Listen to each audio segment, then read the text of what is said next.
Coming up on AI Haven't a Clue. I think make some friends. What is a ransomware gang? Google freebies, AI fears, and art hacks. It's the biggest publicly reported copyright recovery ever. $1.5 billion for nicking their work. I am highly skeptical of this concept. And what should creators be looking out for with AI? It strips away the opportunity for someone to truly learn, like just by going through it. Personally, I hope it crashes and burns.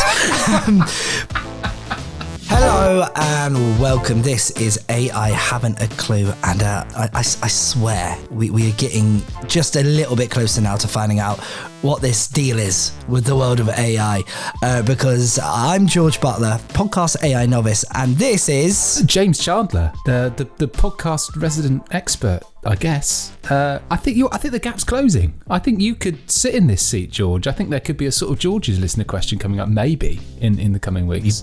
We both know that's simply lies. I don't know what your game is, Chandler. I don't know what's up today, but you know what? I'll take it, James. That's very kind of you.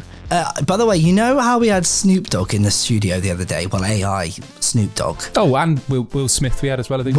Sorry, how can I forget we got cheeky with Will Smith. New guest apparently. Oh, this is another one. Should we find out who it is? Please. It's me, Taylor Swift. Welcome to AI Haven't a Clue. Let's shake it off and decode the bots. It's only Taylor Swift. I don't think Taylor has approved that. I'm not sure what she'd think of it. No.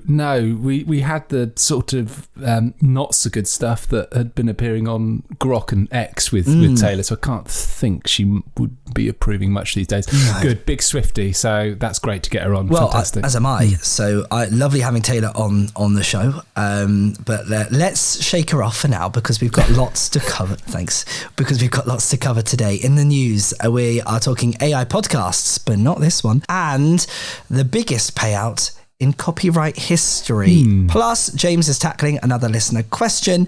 And our guest this week is Abda Tayo. That is on the way. But first, James, let's kick things off with what has been making headlines in the world of AI this week.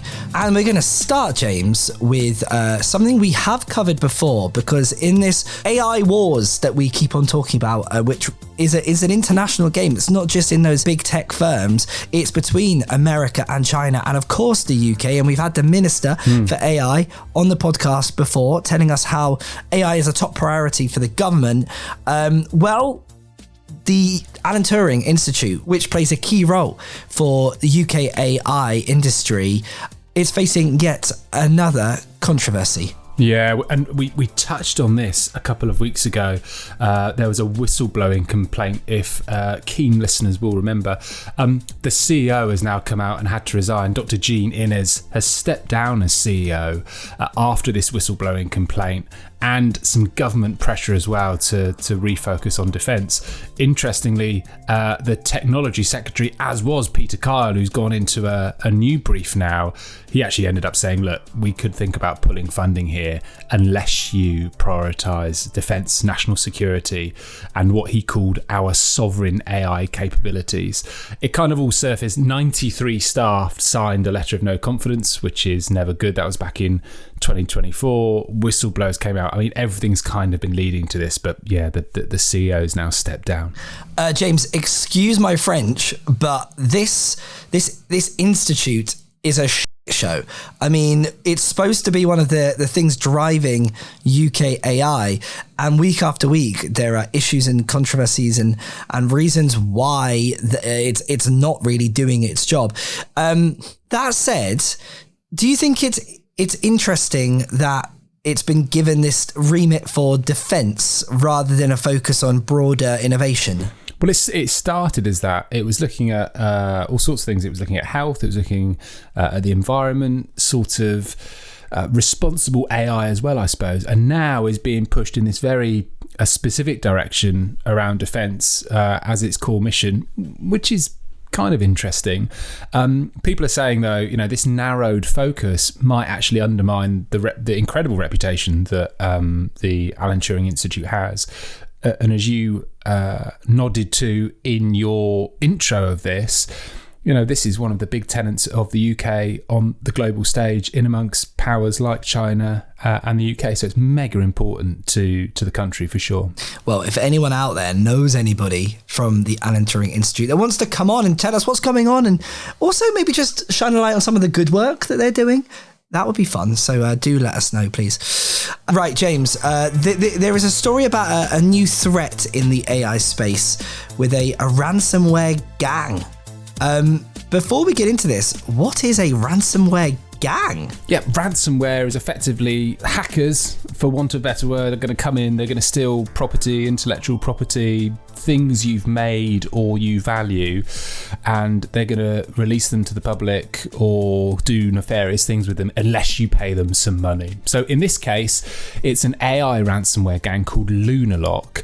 They have attacked a sort of freelance creative community called artists and clients. Think of them as like Fiverr, the marketplace for freelancers. It's a little bit like that.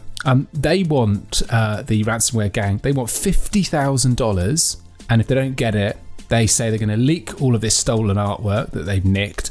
And even, this is the clincher, they're going to feed it into AI training databases. I mean, James, this is incredible. The repercussions for this could be huge, right? Yeah, absolutely. And it sort of goes at the heart of the feeding it into the AI training data sets is almost worse than, just leaking it all together. And definitely couldn't be enabled without AI.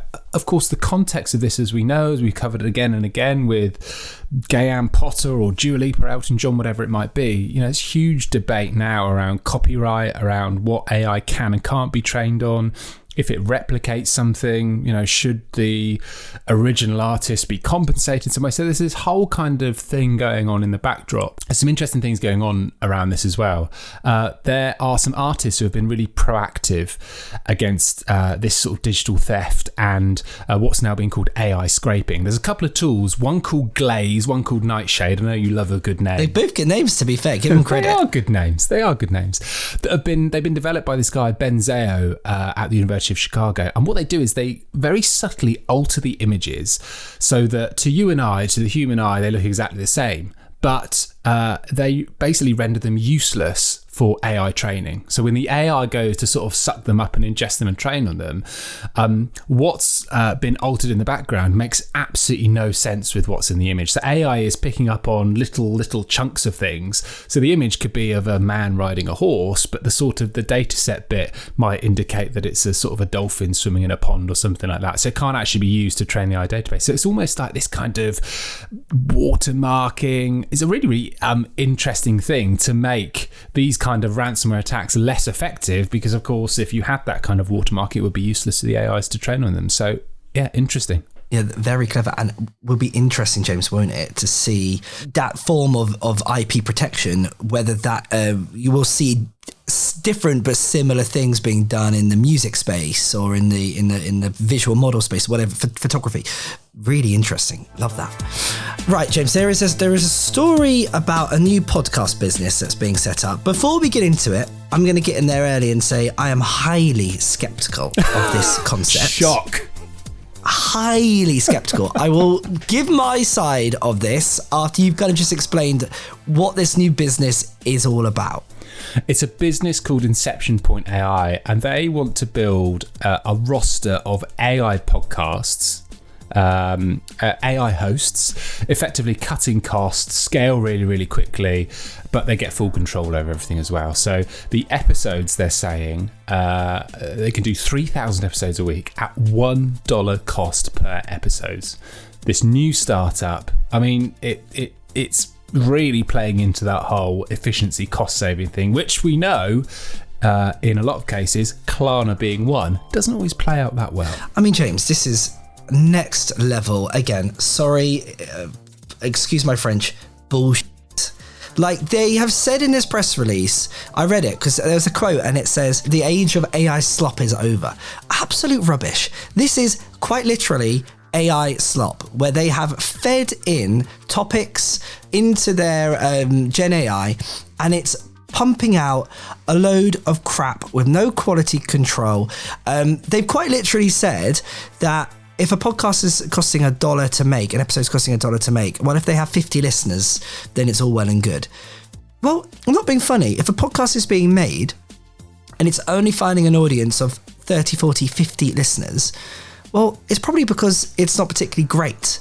I just think the concept of this, personally, I don't back it. I think this whole thing of pumping out content about everything and anything at the lowest level of quality possible, without any quality control, without any human creativity, without even thinking from a human production perspective what a listener wants, other than putting in a couple of pointers into their Gen AI. I think this idea is, frankly, I hate it, James. I hate it. Yeah.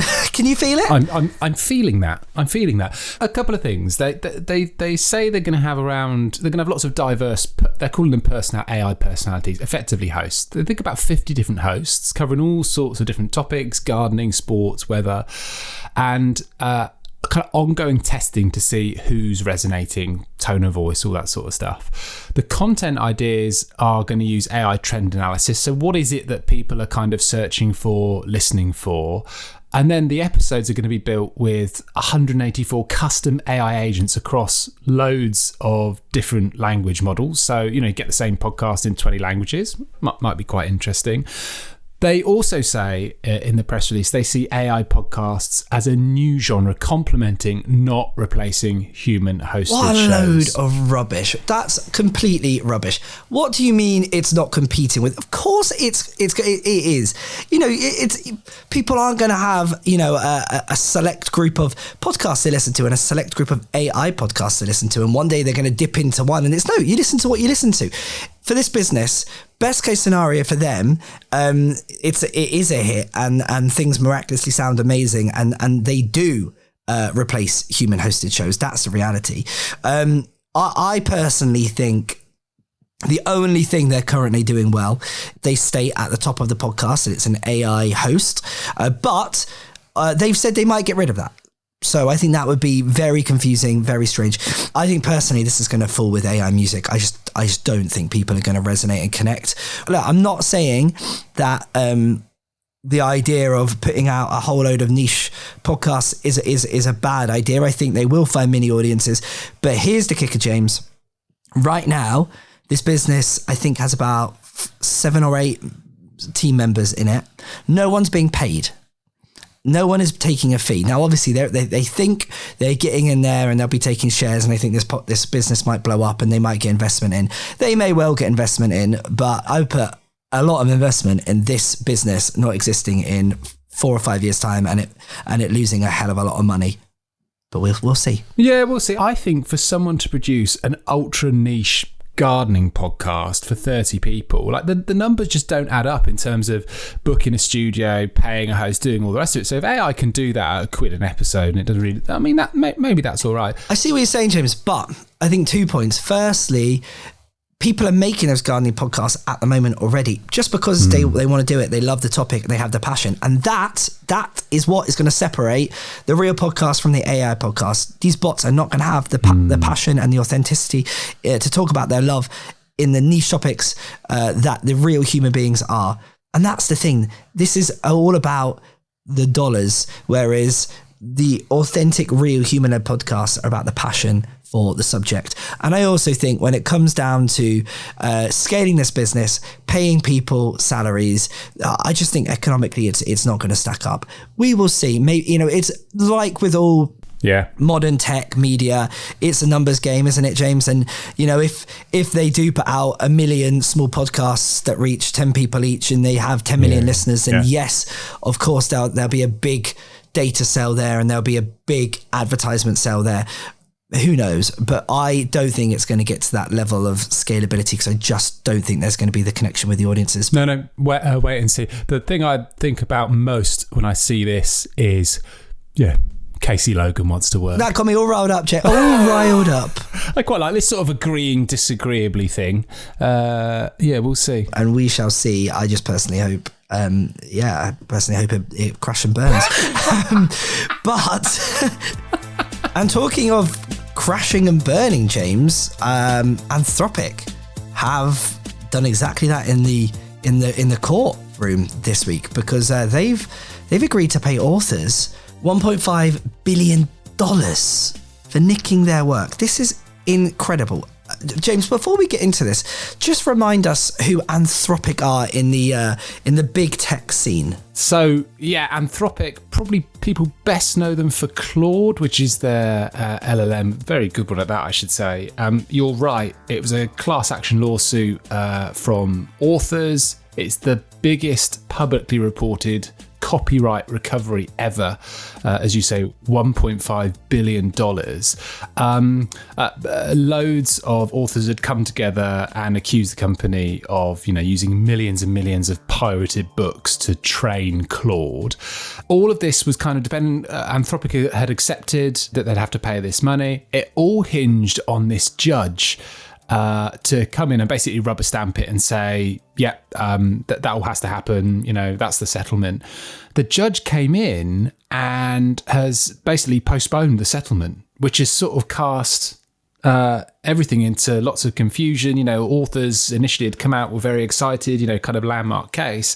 He's kind of quashed it and said there's still a lot of questions to be answered, that it's transformative, that it could set a difficult precedent in the future, and doesn't feel like he's got enough detail. So, I mean, I don't know if the cans are going to be kicked down the road on this one, but it's not as cut and shut. I mean, this all happened within a couple of days. So definitely one. And I think we say this all the time, but definitely one to watch the space on.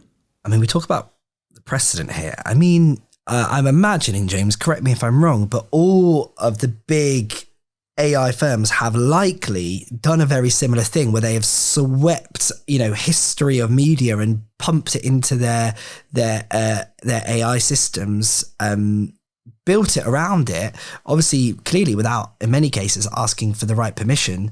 If this court case rules that Anthropic do have to pay this amount, I mean, this might open the floodgates for the likes of OpenAI, right? And Meta and Microsoft. What could it mean?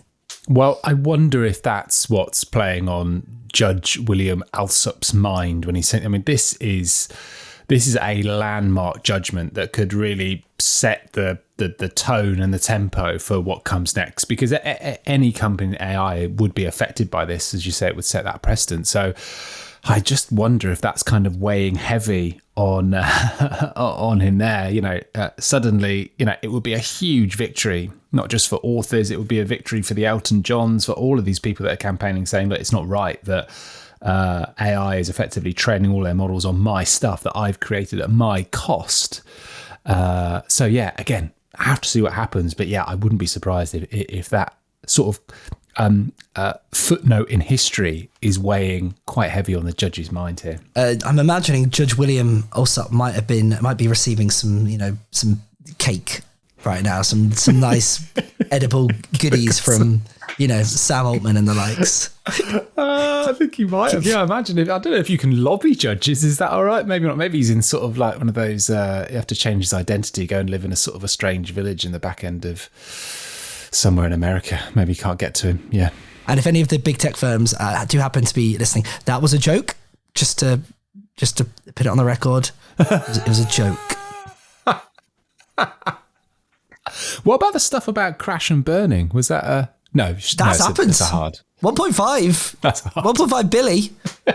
Crash and burning, baby.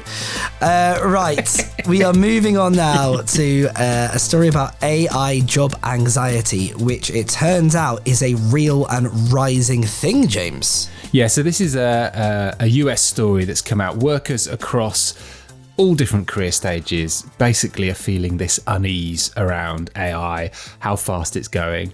I think it's probably the first thing we ever talked about on the pod, this sense of people are kind of excited by it, but at the same time terrified, and it's sort of quite unlike any other technology we've known before. It's stalling some hiring decisions. There's less job openings because there's a sense that AI is kind of taking jobs. So there is this AI anxiety, particularly, it's at all levels, but particularly with executives in business. Perhaps they don't feel very close to it. Perhaps they feel like it's kind of being done to them. They're not sort of leaning into it, perhaps like Gen Z are. And there's this sense of powerlessness with it as well. You know, it's this thing that's kind of happening within my business. I don't know a huge amount about it. There'll be experts who are using it more than me. The biggest, most profound thing I thought in this story was this idea of workers secretly using AI and, you know, feeling like they could get caught out any minute, kind of overstating their skills. You know, they write an incredible press release using AI, but they're not kind of stating it because they feel like, you know, I need to justify my own human worth. I don't buy that, James. I've read a few AI written press releases. A few have been sent my way into inboxes to look at, and it's like, who are you kidding here? These are all these AI, these AI challenges, just helping your muscle memory to spot this stuff. Maybe. Well, that's true. I suppose there is an element of maybe I guess that's why one of the reasons at least we set up this podcast is that this AI anxiety is is most definitely a growing thing, and the only real way to help is to educate and learn. And, you know, I've certainly myself learned a lot over the last few months, and hopefully people listening have learned a little bit too. It's interesting about secretly using AI. Do you think, James, that is because people want to be seen as being better and doing more, or is it, James, that they feel like maybe they shouldn't be using it, and it's like they're cheating by using it, and they want to keep it hidden because of that? There was there's a survey that was done, Technology and Work report, where they asked workers why they hide their AI use. Three things were top. The thing in third place, my employer doesn't have an AI usage policy, so I'm not clear whether I can or can't use it, so I'm not saying. The second thing was that people are worried that their job might be reduced or cut. But the overwhelmingly top thing is they like having a secret advantage. This is their little secret sauce they're not telling people about. What about you, George? If you've created stuff in AI, if you've written something and you've used ChatGPT to do it, are you being open about that you've done that, or are you sort of keeping that to yourself? It's interesting because I don't think it's a secret. I wouldn't say I don't rely on it in terms of I don't think something I create is better because it's from ChatGPT. Like I back my ability to write something better than ChatGPT does. Others may disagree.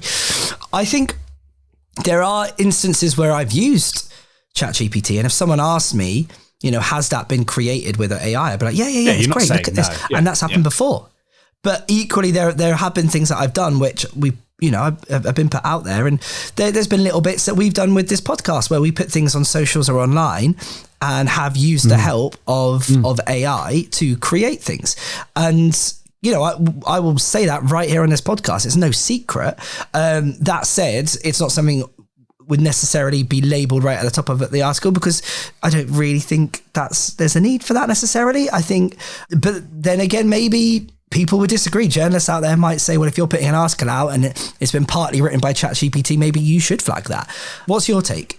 I get the secret advantage thing, but I think it's, you know, AI is just one thing. I think probably think about your own career, like if you had a mentor or someone really smart who helped you work on a project, you're not necessarily bowling up on the presentation and going, yeah, I did a bit of thinking on this, but I spoke to someone really smart who gave me all these big ideas. I mean, that's just sort of like, you're just not doing that. The fact that you've got a machine and technology that can help you super quickly with this. Yeah, you don't have to walk around with a big flashing label going, I used AI to create this. I do think culturally, though, there seems to be something, I think it would be quite progressive if people feel like they can talk about it. I mean, I was having an email exchange with someone earlier today. We're trying to do some problem solving on whether to include something or not. You know, if we do something and we include it, it looks amazing, but it kind of has some downsides. We're doing all this sort of SWOT analysis. And I used ChatGPT and then said, look, ChatGPT's been a bit of a hero here. Look, it's just given us 4 solutions. I could have passed that off as my own, but I just felt like, I think there's just something in being clear about when you're using it. Yeah, I know, and I agree, because we've had, for example, the girls that created the AI campaign for Guess, which went in Vogue, and we've had other creators out there, and I think we've always made that point of, Well, it should. You should tell everyone it's AI generated content. You should make that clear to the world. So if we're saying on one hand, when something's in the public domain, you've got to say it's AI music or AI models or AI graphics or whatever.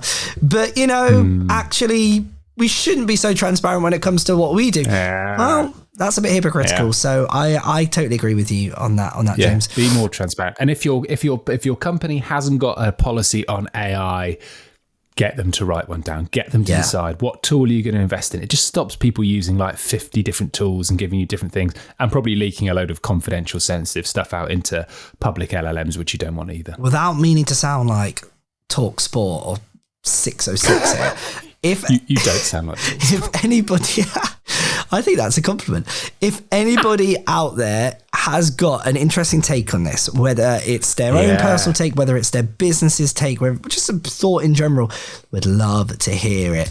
Email us, aihaven'taclue@gmail.com, or just give us a comment on any of the social media channels.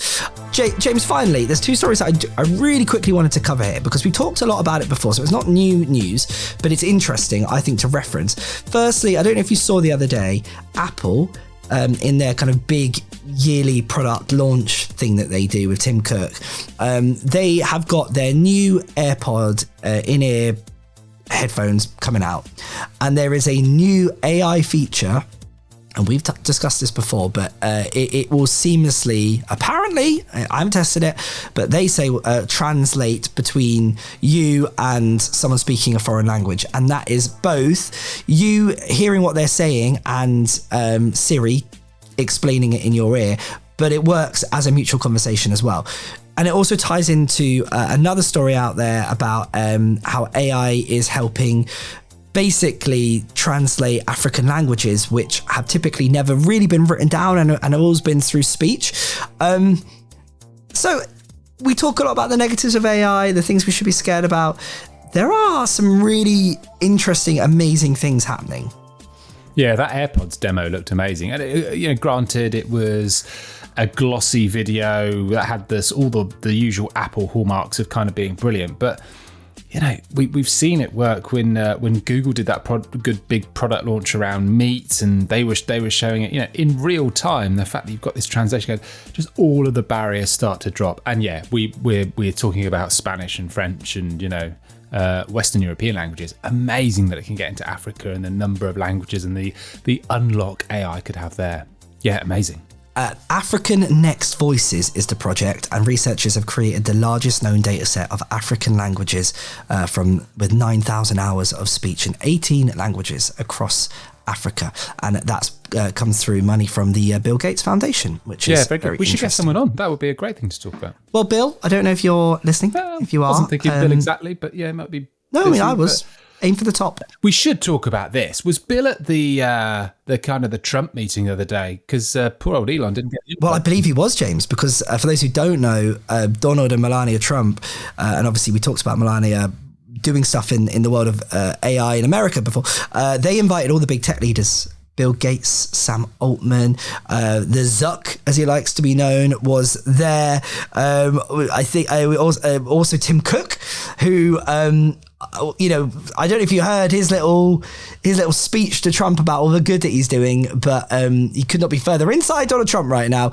And frankly, it was a rather strange thing to watch, wasn't it? It was like just this sort of lucid fever dream of like fever dream, so bizarre.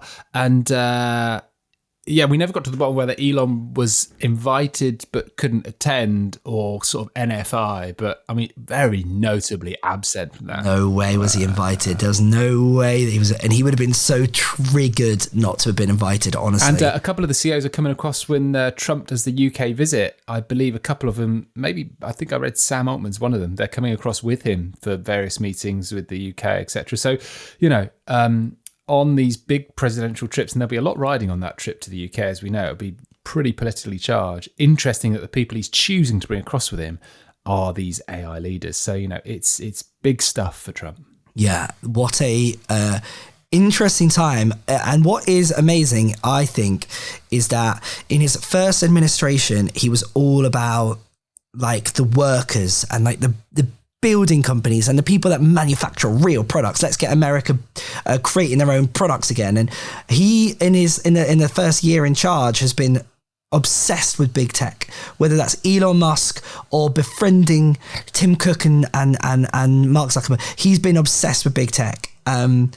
He clearly identifies that as a space where America are going to be able to lead and have this transformational impact on the world, which, he's arguably not wrong about. Yeah, I think the stronger thing, if you flip it, is he doesn't want to lose. Like, if he doesn't up his game on AI, if they don't get more of the iPhone built in California, China are going to take top spot. I don't think he can swallow that. He's not a loser. He will not lose on this. Hence why he's pulling all of these owners a lot closer.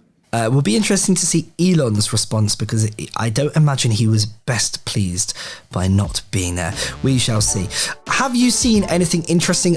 James's amazing article, James's big thing, whatever we call it. I don't know, it changes week by week. Is there anything that you want to mention? The best thing I've seen and played with, which maybe people listening to this have too, is Google's new AI image tool, Nano Banana. I mean, cred to the name. And if you don't like Claude and all these things, yeah, he's nodding. You've got George's seal of approval. You basically can edit pictures. So these are existing pictures just by typing. So put me on a beach or make my dog into a cartoon. And it keeps you looking like yourself, which has often been the big issue with image AI. It doesn't really look like you, and it kind of rebuilds it and it doesn't change. It can blend pictures together. I've had some fun doing that. And when we were talking earlier about the hackers who are kind of stealing things, the ransomware stuff, Google are putting a hidden watermark into every picture that Nano Banana creates, so you know that it's AI made. I think that's a good kind of line in the sand to do. It's kind of going viral. People are doing themselves as cute 3D figures and that sort of stuff. If you haven't played with it, I strongly urge you to. And it's very playful. It's not particularly serious. Love it. Yeah, great from Google. Talking of Google, they've offered UK students a free 12-month subscription, haven't they, to Gemini Pro Plan? Yeah, I love this. I think this is a totally brilliant play by Google. Comes back to all this fluency that we keep talking about. But yeah, you get on the AI Pro plan, you get it for 12 months if you're starting university. You get loads of stuff, uploads, you get unlimited chat, you get the deep research bit, you get Notebook LM, which we've talked about, that can organize thoughts, can create them into a podcast for you, loads of things. You get VO, which is the video stuff. I mean, it goes on and on and on. If you sign up by November the 3rd, you can get the offer. So get back to uni, get Freshers Week out of the way, enjoy, and then make sure you jump on this amazing offer from Google. Not sponsored by Google, by the way, just out of the goodness of our heart. But if they did want to sponsor this, fine. Are you saying students should not use Google Gemini Pro Plan to plan their nights out for Freshers Week? I think make some friends, quite honestly, in real life. Leave the AI for a week or two. Yeah, Gemini's not going to be your friend. Sound advice. Last thing, James, this is George's amazing thing, or whatever you want to call it. Oh, okay. Have you seen? Yeah, no, I'm coming for your spot here.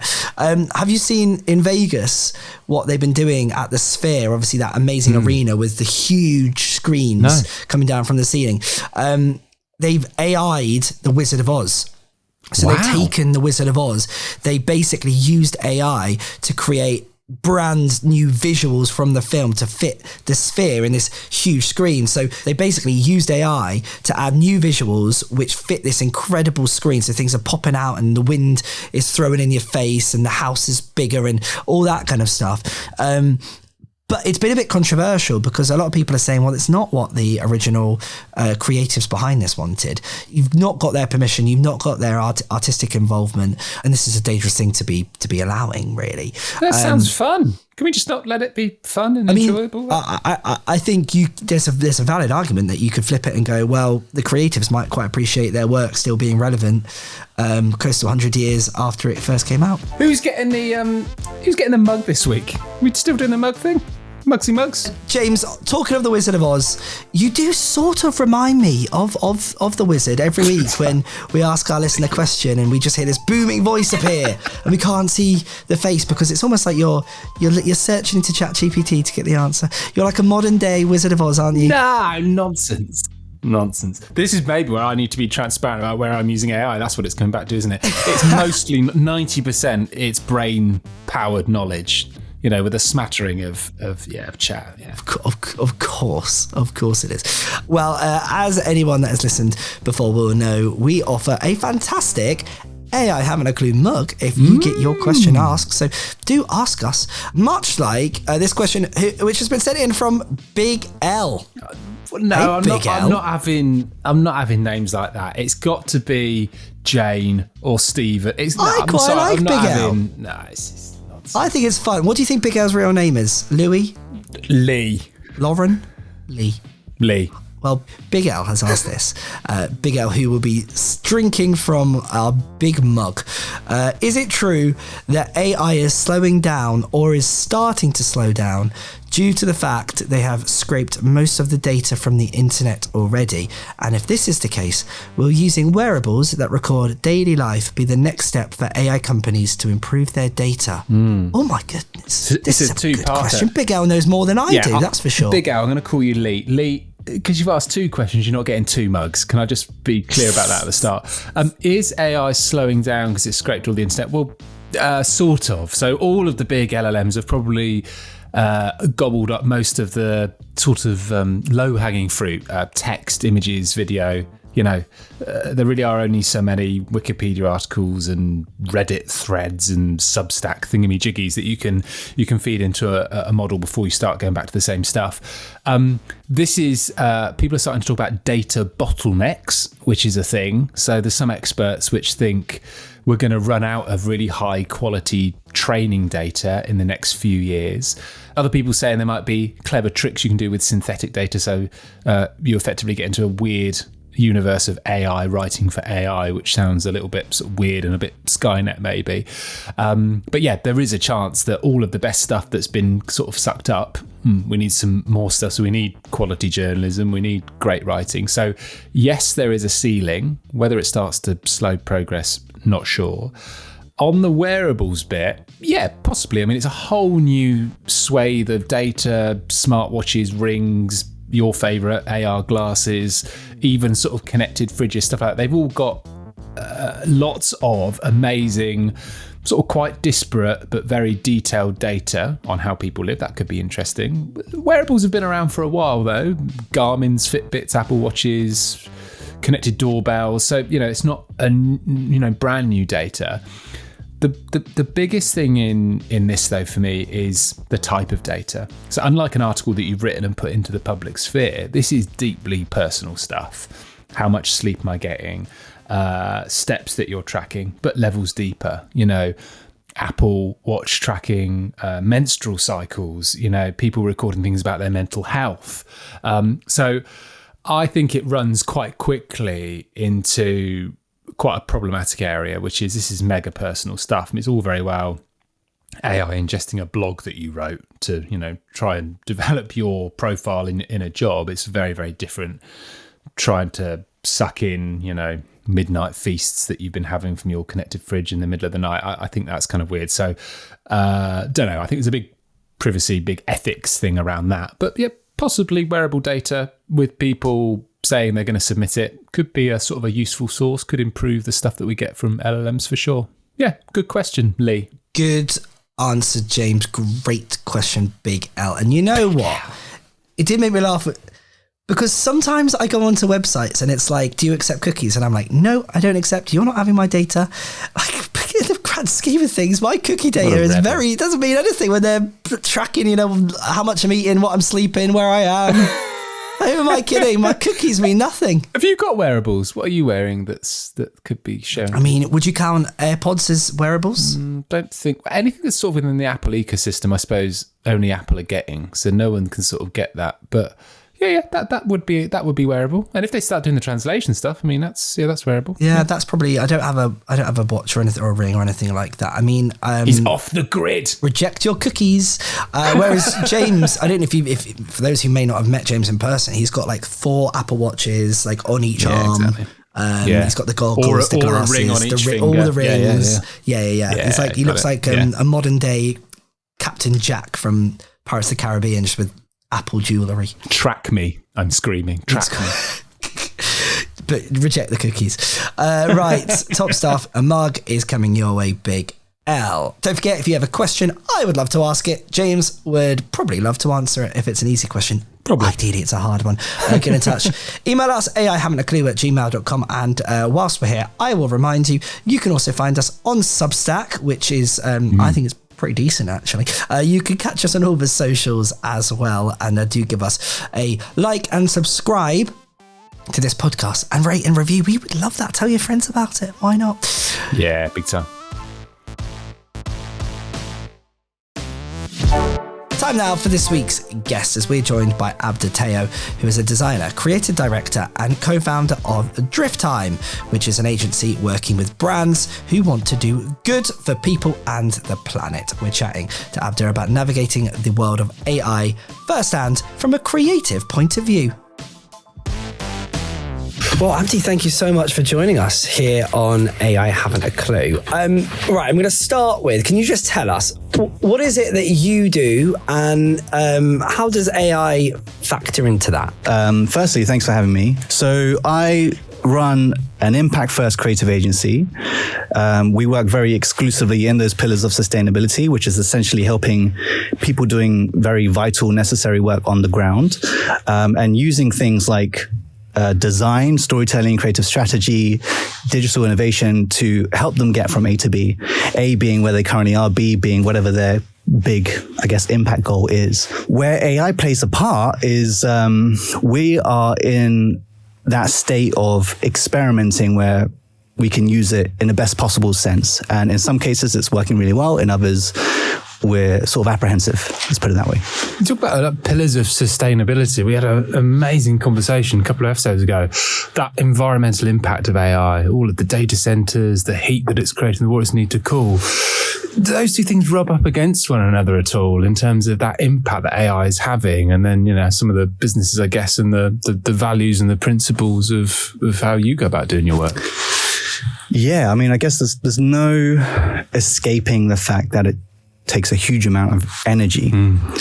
I think the issue is how people are using it. I guess we've put some very sort of core values into it in a sense to make sure that we're not just using it for very frivolous things. And that's, I think, really is the biggest issue, is where, you know, there's millions of people using it for just really basic things that they can kind of just do themselves in probably the same amount of time, maybe a little bit quicker, you know. It's this insanely powerful tool, which is kind of like akin to using a sledgehammer to open a nut, which is kind of just a ridiculous thing. It's sort of, you know, it should be put to good use and used for things that are actually quite complicated to solve, but it's been used to improve copywriting slightly or create stupid images of kind of nothing that's never really going to be used anywhere. So I think the issue is, it uses a lot of energy, but if we can use it with intention, whatever those complicated tasks are, the likelihood is that if I were to try and do those tasks myself as a human, it would take me far longer and probably take me more energy in order to get the same kind of result. So it's sort of probably a question of efficiency. It's sort of, you know, am I going to use this to speed up the process and actually kind of create really good outcomes?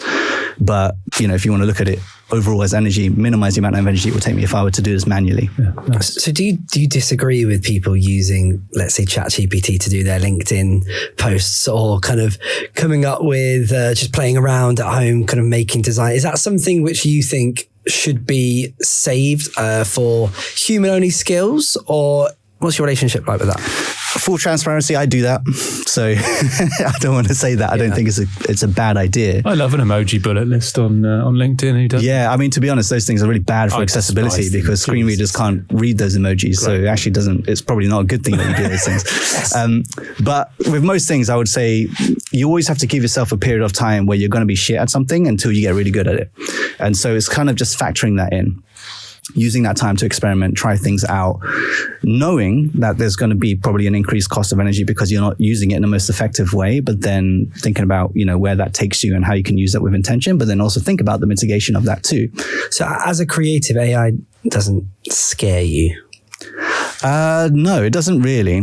It's just another tool, you know, and I think it's how we use that tool. That's sort of where I think a lot of people fall over. They think it's going to replace them, which it will replace a certain layer, but like with anyone, you'll have to reskill and think about how to navigate it. And like I grew up, one of my friends had a dad who was a graphic designer, traditional graphic designer. And every time I used to go to his house, he used to have scalpels and pieces of paper, and he's analog designing things. Like, he didn't have a computer. He was, I think, one of the first people in our community who actually bought a Macintosh that had the first kind of UI into it.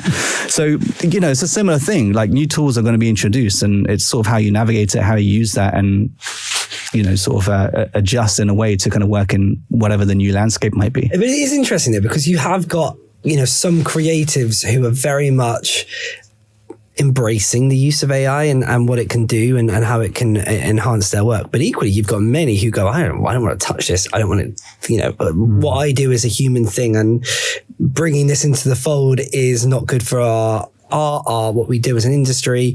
So there are quite polarizing opinions. It's a very interesting time, I'm assuming, to be in the space of creativity. Yeah, I mean, all these are warranted feelings. And I think some will definitely feel it more than others. Illustrators is a good example of that. Like, they would have spent their whole lives learning to, you know, illustrate, draw, whatever it might be. And all of a sudden, this tool is coming along that can do it really well. Maybe not to the same level of finesse, maybe, but it can do something. And that waters down the whole art, like, in a way, the whole discipline. You know, people who commission those types of people, like wanting illustration, are now saying, okay, well, I don't have to pay you. I can get something that's, even if it's mediocre, I can get something mediocre that's good enough, and I don't have to pay much for it. So then the value of it kind of tends to decrease. And what you have is kind of design commissioners or, you know, prospects, clients starting to do things cheaply. And at the moment, that's a big issue because there's a whole livelihood there. Yeah. But eventually, I think it's going to come full circle. And this is just my kind of personal feeling and belief, where it's going to create a saturation. Like, there's going to be a lot of the sameness that's happening. Yeah. And that's, you can already see that, you know, and it's what kind of, I guess, the internet refers to as like slop. You know, there's a lot of stuff that kind of just looks similar, and you can almost in some ways predict, oh, that looks very like AI, or, you know, whatever it might be. And so I think there's going to be a point where people are going to shift and kind of realize that actually we want something that's kind of human made. It's like craft coffee. Like, you get to the point where it's accessible to everyone, it's available everywhere, the Starbucks, but then actually you realize coffee's okay. It's not the best coffee, but if I went to a craft place, it's like, this is good coffee because they care about it. Yeah. As you said, right now, a lot of people are turning to AI for the quick fixes where they would have otherwise invested in people. So what do you say to young people who are wanting to do what you do? What do they need to know, and what skills do they need to pick up? Prompt engineering is the first thing. If you know how to use the tool, then you can use it to your advantage. I think one of the great things about something like AI is it's sort of raising the floor of standards a little bit, where, let's say it's an individual, it could be an illustrator or individual designer who doesn't have the same capacity as an agency, which has multiple people. They can all of a sudden with AI do so much more. Like, so much more, and deliver a very good standard of work, you know, and it doesn't have to be the final output, but they can use it to speed up that beginning process, the concept stage, for example, like exponentially, and then come in and kind of tweak it in a way that delivers a polished end product. But I think the problem with that also is, and this is the kind of thing I fear, is people will start to get dependent on it. The grit needed to just work through difficult things. It's like avoiding difficult conversations all the time. And then when the time comes to have a difficult conversation, you don't know how to have it. Yeah. You're sort of asking AI to, what do I say to this person? You know, and it doesn't create that resilience. And so I think the fear for me is it strips away the opportunity for someone to truly learn, like just by going through it, falling over, picking themselves back up again. And that's the thing that I worry about. Will you tell us a little bit about some of the work that you do for clients and some of the types of clients that you work for? I mean, what problems are they bringing to you to solve, and what's in your head around work that you will take, maybe work that you've walked away from as well, because perhaps it doesn't fit with the values of your business? So we work with a range of people. It can go from, you know, really small scale startups through to quite high level sort of government, for example. On the small side, I'll give you an example of one client, Art Not Evidence. they are a really amazing movement that are looking to remove creative expression out of court, specifically rap and drill music videos, which is being used as evidence to put young black men in prison simply by featuring in a video. Like nothing to do with any whatever crime, but their mates are like rapping, they're in the background, whatever, and then that's being used as evidence to say they're part of a gang and then being sent to prison. So they're trying to remove that. And a lot of what we had done with them is, so there's things like brand storytelling, establishing a digital presence for them when they had nothing, they didn't exist. That subsequently let them build a lot of traction in what they're doing. They got a huge amount of support from the music industry, and then follow-on support from quite high-level figureheads in the justice system. Super. And it's bringing two very polarizing audiences, street level and government level, but then getting them to collaborate and solve this issue, for example. And then high-level government, we did some work with a client called the Quad Investors Network, which is a coalition between 4 countries, the US, Japan, Australia, and India, around building a network of innovation, including things like AI, quantum computing, clean energy. That network is really there to be established so that if a crisis hits, they can use that innovation in order to solve that crisis in some ways. And that was announced at the G7 a couple of years ago by President Biden, and through that administration announced at the White House as well. So all of that, the common thread really is this idea of design. Like, how do we use design to kind of put them in the best possible position to achieve the impact that they're trying to achieve? Nice. What is the thing that excites you most, but also what is the thing that worries you most about where your industry is headed with AI impacting everything that you do? I think what's exciting me about AI is the rate of progress that's being made. Like almost overnight, there's developments that are like, oh, it can do this now. Like that's an insane amount of power that's being made widely accessible. It raises the standards for everyone, which is a good thing. But I think that's also part of the problem, which is the thing that maybe worries me, is because it's happening so fast. Policy and governments are very slow moving. And when it comes to things like creative rights, attribution, things like that, those things are going to be left on the wayside, I think. And so the idea of ownership when it comes to creative work and things like that, I'm a little bit worried about, because it already, like, it's in some ways ripping off a lot, like a lot of, creative work, things like that, again, as I say, people have spent their whole lives learning and sort of developing and crafting. And then, this thing is kind of stripping away that authority, I guess, in some ways.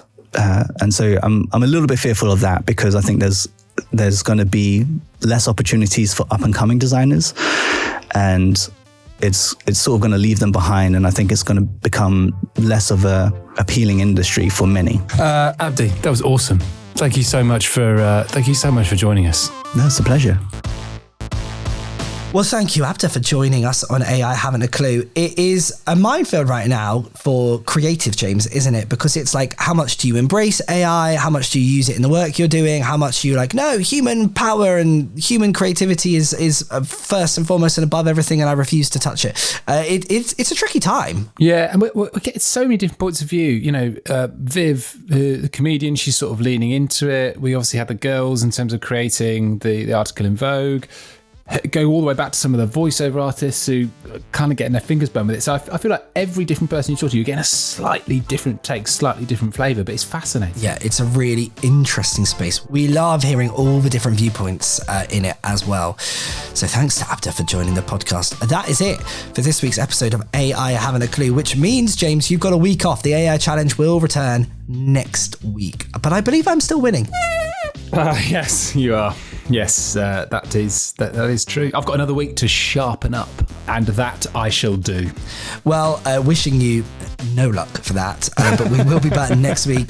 Big thanks, of course, to Team AI Haven't a Clue, as always. And of course, if you do want to follow us on Substack, the link is in the show notes, and it's also on our LinkedIn. We're on LinkedIn too, James. Did you know? Big time. If you've got a weird AI story for us, an observation, or a question you'd like to ask James, as always, email us aihaven'taclue@gmail.com. But for now, we will catch you next time. And remember, please stay curious. Thank you. Goodbye.